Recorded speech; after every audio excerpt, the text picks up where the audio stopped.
After Duck left to run his branch line, Donald and Douglas took turns shunting at the big station. The trucks and coaches gave them no trouble, and the yard was kept ship-shape. The other tender engines were grateful. They didn't like shunting one bit. One afternoon, Douglas was taking on water when Gordon puffed in with the express. Douglas took the coaches to the carriage shed. As he did, a thought struck him. "Where's your special coach?" he asked. "Afraid you've lost it again?" replied Gordon smugly.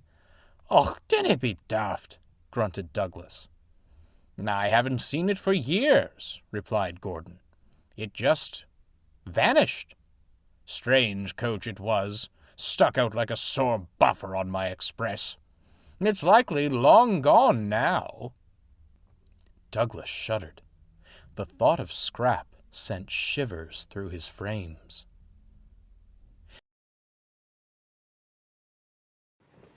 That evening, Douglas was shunting after the last train had gone. Mist hung low over the rails, and save for the occasional owl, all was quiet. Douglas was still pondering the special coach's disappearance. "It couldn't have been my fault, could it? The passengers were upset. What if it was scrapped because of me?" Douglas was so preoccupied, he hadn't realized where he was. He'd ventured into the deepest, loneliest part of the yard.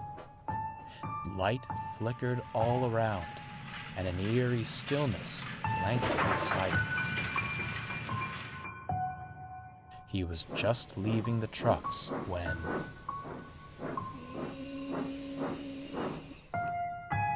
Douglas froze. "What was that?" His eyes settled on a dark shape further down the siding. It sat motionless in the shadows, but Douglas felt like it was watching him.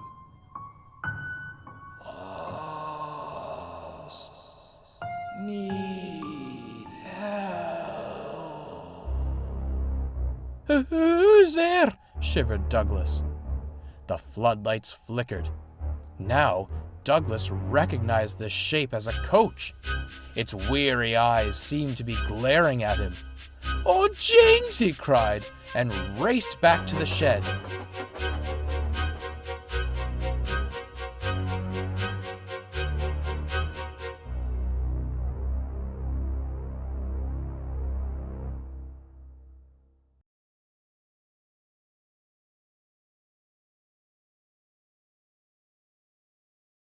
Next morning, he told the other engines about it. "I say you were working too late," chuckled Henry. "Or," ventured Gordon, "perhaps the spirit of the coach is seeking revenge." Gordon wailed in a ghostly, teasing manner. "Dinna you joke about that," huffed Donald. "Dougie could have seen something back there." "Why don't you find out for yourself, eh?" teased Gordon. "I would," said Donald, "but I'm taking wee Percy's mail train tonight." "Excuses, excuses," smirked Gordon. Donald scowled away, while Douglas begged James to take over his night shift.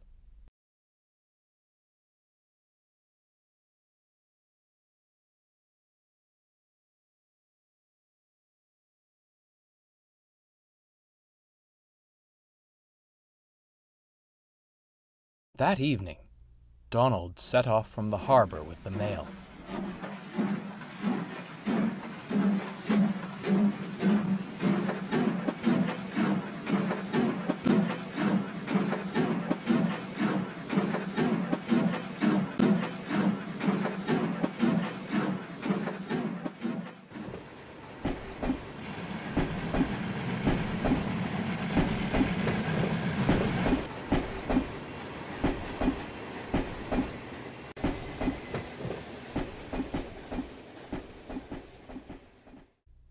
Fog danced in the air of the silent night.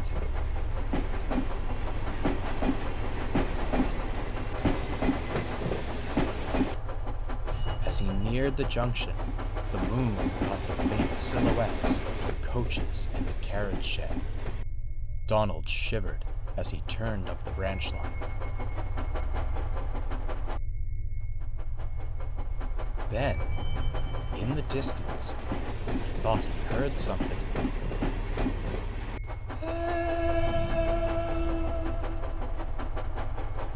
Just the wind, he thought dismissively.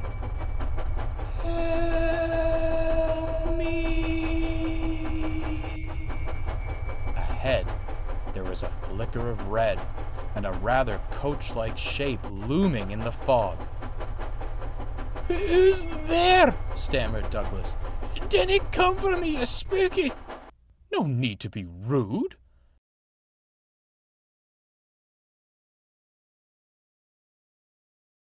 There was Daisy, shivering in the dark. Her driver held a red lantern. Blasted cold weather's been playing with Daisy's engine. It cut out as we were going back to the shed. Oh, I'm headed to the top station, Donald sighed with relief. I'll give you a push.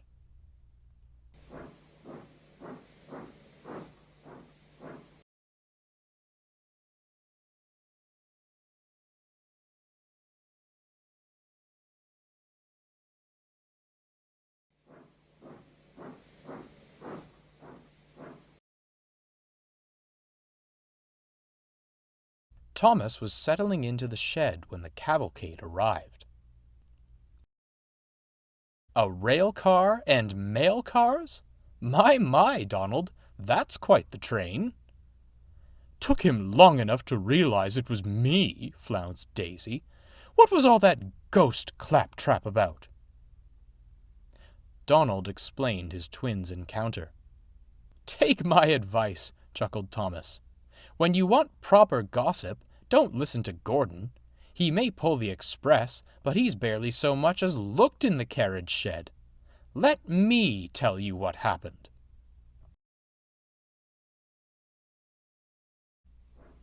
The next morning, Donald led Douglas back to the deepest part of the yard.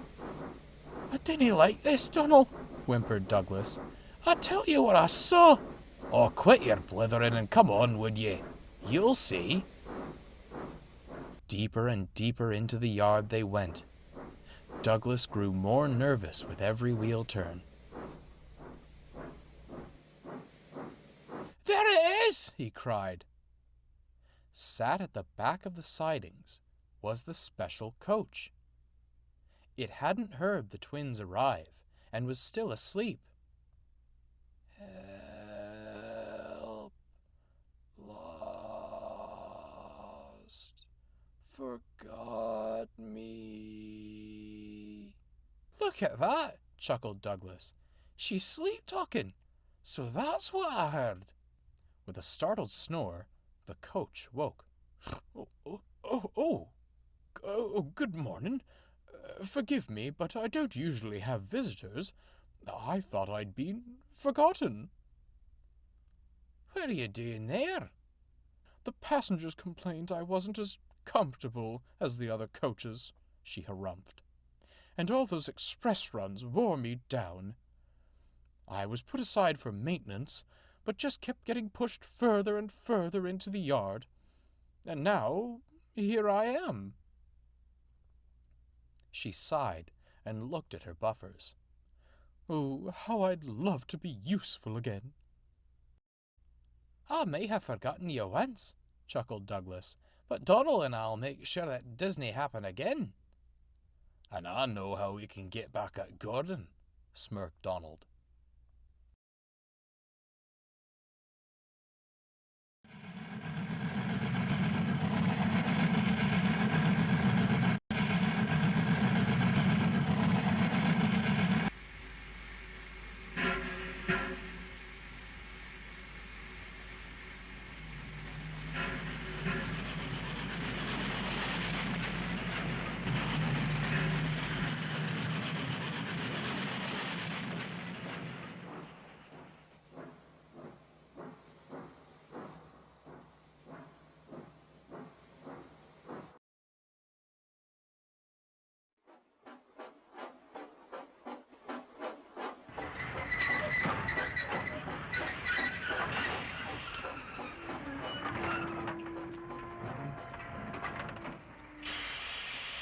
Some nights later, Gordon arrived at the workstation with his evening express.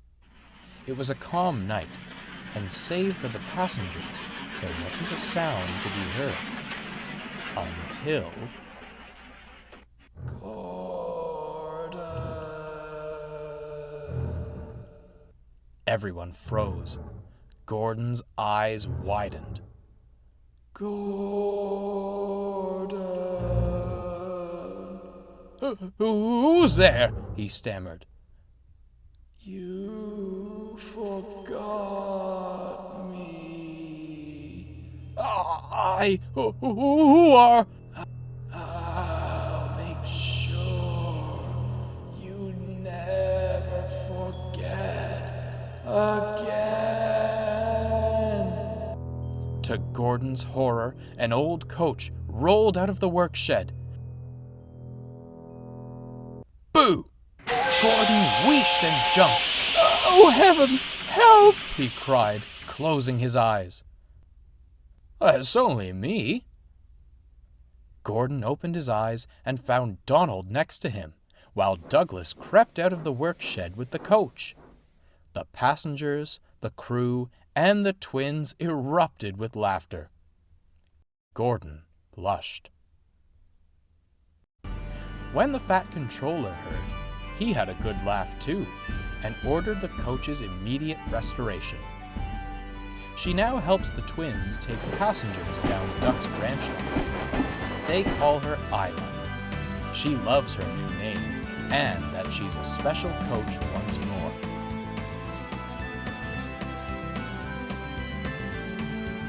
She likes a bit of fun too, and never misses a chance to ooh eerily when the express passes. Gordon doesn't answer. He now finds the subject of ghosts quite undignified.